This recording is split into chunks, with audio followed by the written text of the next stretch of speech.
Okay, so for a couple of weeks now, you guys have been asking me my opinion on Sound of Freedom, the new movie that's out, that's been a resounding success. It's made over $150 million at the box office. That was just after the first week release. Insane. I mean, we're talking more than Mission Impossible, like out of nowhere, dark horse movie. You've been asking me my opinion on this, and I've been waiting to talk about this because I wanted to bring on the producer of the film so that I could ask him the questions that we all have about this movie. So he's with me now. This is Eduardo Verástegui. Thank you, Eduardo, for being on the show. I appreciate it. No, thank you so much for this interview. Okay, so before we even get into the topic of the film, which we all know is a very heavy topic, it's about child trafficking or child sex trafficking, I gotta ask you about the business aspect of this. This movie was not produced and distributed in a traditional way through the big Hollywood production companies, and yet it's beating, and it's continuing to beat like big box movies. How'd you guys do this? Well,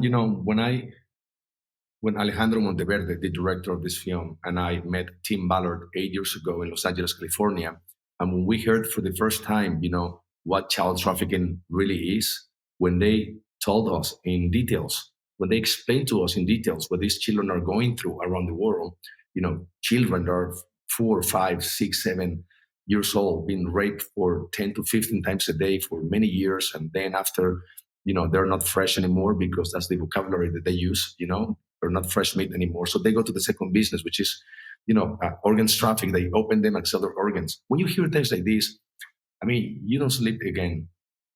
You don't sleep well again. Life is not the same again.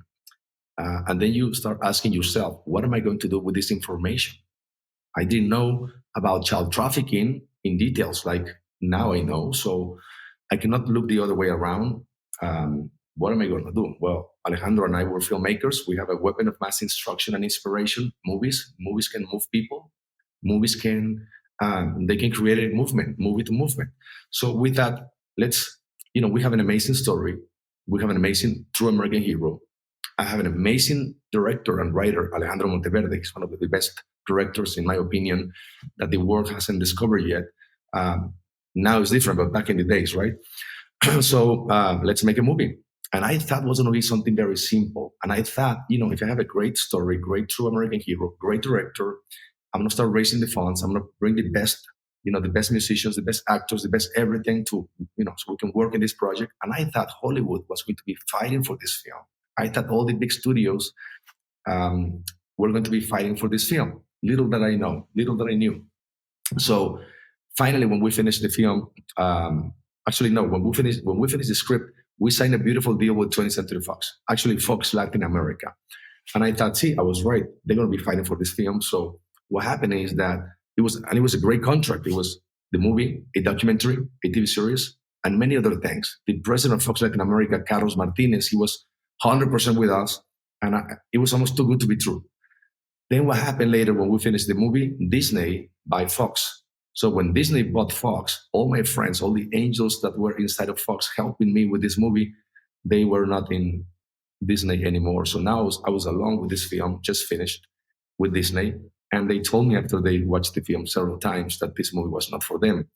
So for a year and a half, I was just negotiating, how I can get out of that deal, because they promised me in a contract that they were going to be doing a documentary, a TV series, and now they were not interested, but I have to pay them the loan that they gave me to finish the movie. So it was 1 year and a half negotiating. Finally, it was good people inside of Disney who were helping me. Not everyone, I think Disney has an agenda. I mean, I don't think they have an agenda. Sexualizing your children. Sorry for my English. Been doing a lot of interviews in Spanish lately. But anyway, And there was few people inside of Disney that they were literally, helping me. And because of them, I was able to just get out. And after that, just waiting, knocking doors, Netflix, Amazon, everyone passed. And I'm thinking, I was wrong. They're not fighting for the rights of this film. And for 3.5 years, 4 years, nothing. Until Angel Studios show up. Angel Studios, I never heard about them. They were in Provo in Utah. And they told me, Eduardo, we are your only option. And I shake hands with them, and we started this dream together. And these guys are unbelievable. I mean, they're crazy. They're crazy. I'm crazy. Alejandro Monteverde is crazy. And somehow these crazy people got together to do a crazy thing because it's crazy what is happening right now with this film. I mean, July 4th, Independence Day, the biggest blockbusters movies of the year, and that they have hundreds of millions of dollars for publicity, and we had nothing. We have, you know, a 14.5 million dollar budget film with very little P&A, and we became the number one movie in America, July 4th. Can you imagine? I mean, I'm living the Mexican dream and the American dream at the same time. But this is very important what I'm about to tell you.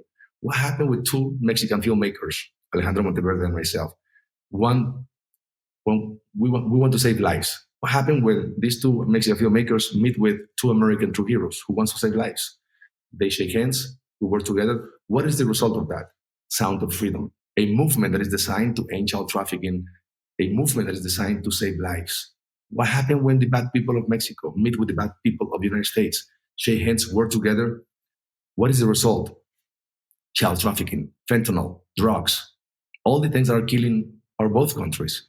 So we need to continue to bring the good people of Mexico and the good people of the United States to work together because only great things can happen. That's fascinating. I wonder how many, maybe you can tell me this, how many high-powered Hollywood producers and studios have reached out to you after this has been such a success and congratulate? Have you heard anything from anyone, or is it just silence? Silencio, silence, nothing. I mean, I think we have been ignored by the elite establishment of the entertainment in Hollywood, media, even actors, big movie stars, and they haven't said anything. Mainstream media, nothing. Maybe few of them, but only to attack the movie. So isn't that weird? I mean, this movie, it shouldn't be like that because this movie is designed to save children, and this shouldn't be a Yeah. political or anything else. You know, I always use this analogy of this little house full of children, and then one fire truck comes from one direction, the other fire truck comes from this other direction, and then another one, another one. And when they get there in front of the little house, the house is on fire. There's a lot of children inside the house.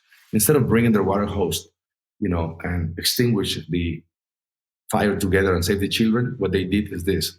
One driver tells the other driver, hey, this is my territory. The other one says, no, this is my territory. The other one says, no, no, no.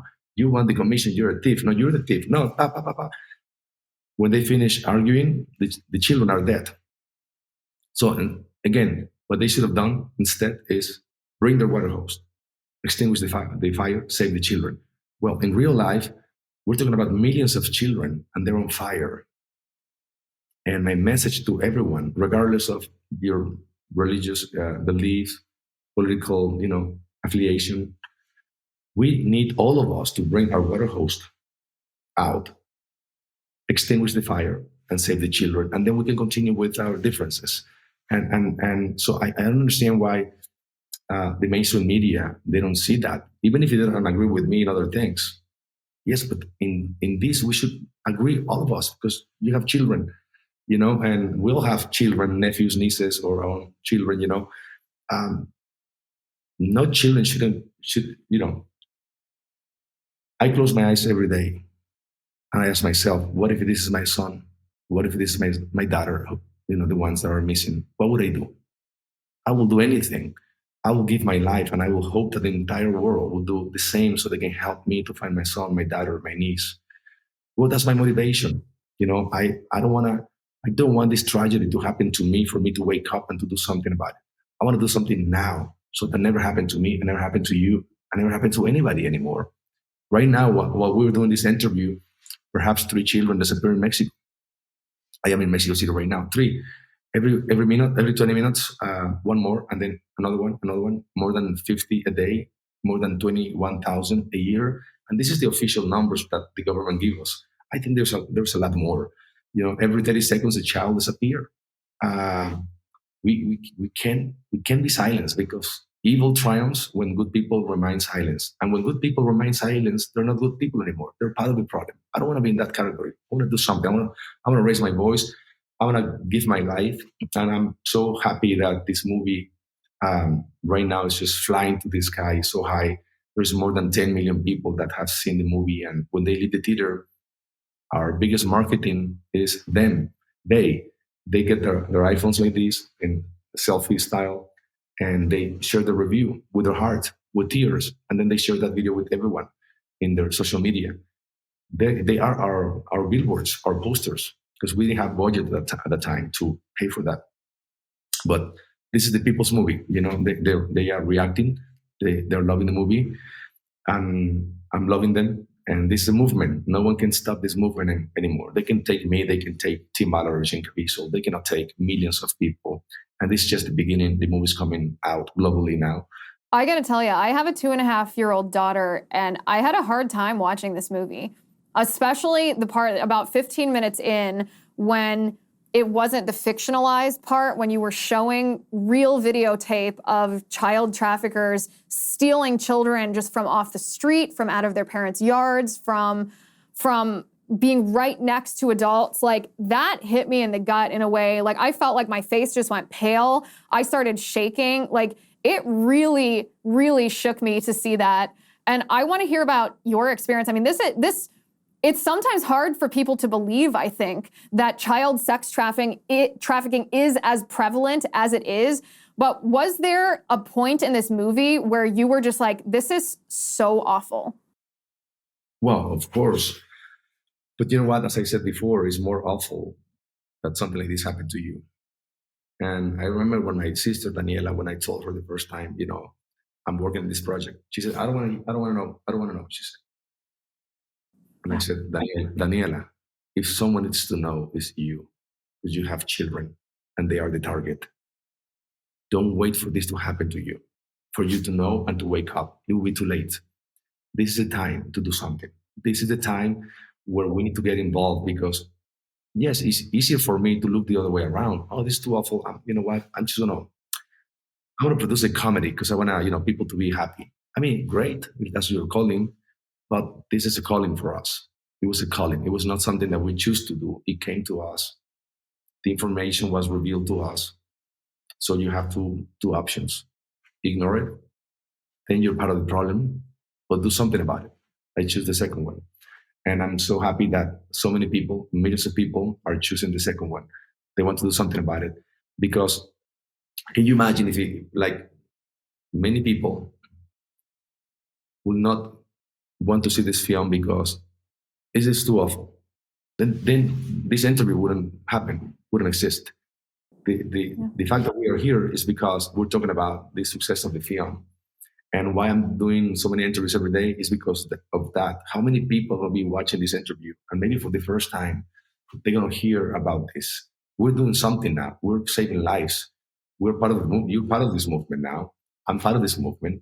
So be millions of people. And I hope the pressure of the people and the pressure of media like you, the good media, will go and resonate to government because government, they have a responsibility to do something about it. I asked him matter one day, hermano, I'm from Mexico. You are from the United States. Okay, you are from the most powerful country in the world. You guys have the money, you have the intelligence, you have the technology, you have the army, you have the police, you have everything. How come we don't finish this problem? And he said, because it's not a priority. Well, how can we turn this into priority? We need a movement because I'm not the solution, Eduardo. I'm the solution for maybe one child or 1,000 children or 7,000 children. Of course, you save one child, you save the world. But we're not the solution for the millions of children. So what's the solution then? We need a movement. And maybe this movie that you guys are going to start producing and Alejandro directing, it's the beginning of a movement that can bring enough pressure to government so it can turn the problem into priority. And I think it's happening. We already showed the movie in Washington, D.C., the Capitol Hills, and we invited. I mean, it was hosted by Speaker of the House, Congress McCarthy, and it was unbelievable. Actually, I'm working on this Sound of Freedom Act with Roger Severino from the Heritage Foundation and Congressman Smith, because 2 years ago, 85,000 children who entered, the border between Mexico and the United States, when they were already inside of the United States, they were they give them in 30 days, these 85,000 children from Latin America to their sponsors. They had a number here, they called the number, sponsor came, take the kid without the right protocol, DNA test, and everything else that they need to do just to make sure that this is the father or the uncle or whatever, right? We don't know where they are, these 85,000 children. They're in America right now. They're in the United States. We don't know where they are. Those numbers don't exist anymore. I mean, so this initiative is to put pressure on government, in Congress, so they can do something about it and find these children. Who's going to be against that? No, I don't want these children to, I want these children to keep, to be missing forever. No, everyone, even those who are involved in this crime publicly, they have to be against, at least for now, I don't know tomorrow, because there's already people, crazy people who are trying to legalize pedophilia.